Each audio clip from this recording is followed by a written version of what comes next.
এই হাদিসটির প্রেমে পড়ে গেছি, তো আপনারাও শুনে যান।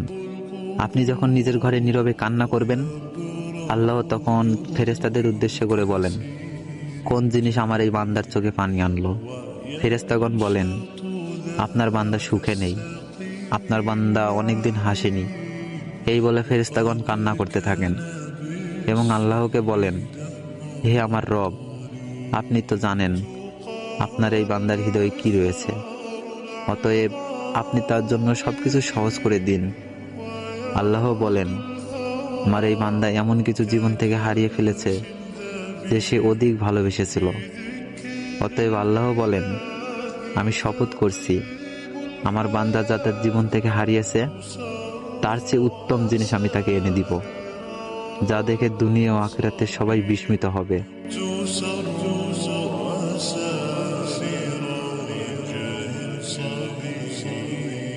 be